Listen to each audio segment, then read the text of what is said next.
Hey, good morning again. Timmy and Jana Gibson with Renewing Your Marriage. We are talking about how to protect yourself against an affair. And yesterday, we talked just a little bit about unmet needs within the relationship.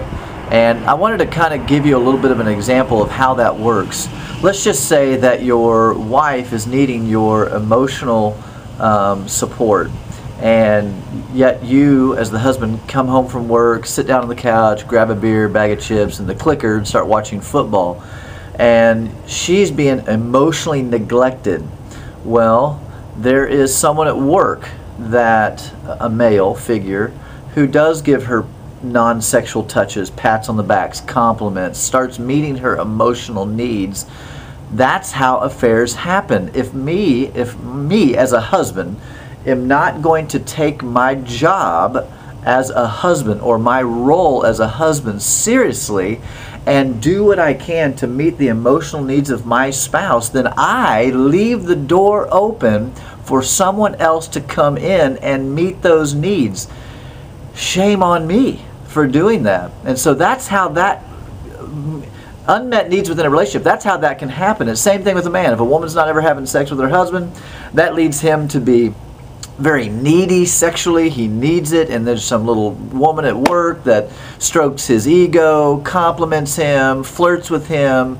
Again, in this relationship, it doesn't justify. I'm not saying that if a wife doesn't meet a husband's needs, that justifies him to have an affair. Absolutely not. It's still wrong. Though, as a wife or as a husband, I don't want her to be open or susceptible to that. And it's my job to protect her in that area, and right. Vice versa. And let me explain something about the sexual needs of a man. It is not just their perverted little rabbits that God has made. It is God made them to be a pursuer, and you know, they're very visual.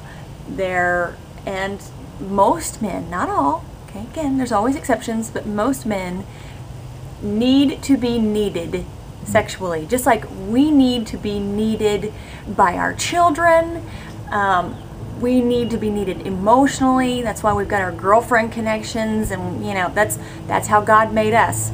So be careful not to put him down for his sexual needs, just like you don't like to be put down by your needs of needing to be talked to and non-sexual touching. So it can be a win-win on both sides. Guys, if you give her those non-sexual touches and stop groping the private areas, those are the areas that bikinis go to, and then it might lead to other things later on. So just a little hint to you guys. But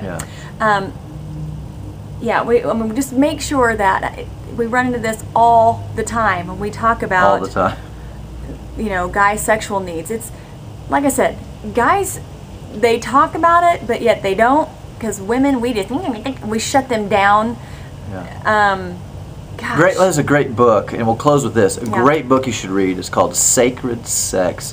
Awesome. By awesome Tim Gardner. Yes. Sacred Sex. Must read. Go get it today and read it. It will help. It will help the wife understand what sex really is and what it's for. It's a gift. Sex is a gift that God gives to a married couple, and it should be something that is celebrated on a regular basis. So here's our challenge for today. Have lots of sex. No, go get the book. Go get the book. Meet each other's needs. Seek I like to my understand. challenge. No, hey, listen, work to meet each other's unmet needs so that you don't leave the door open for each other to be tempted in other areas. God bless you. We'll see you tomorrow.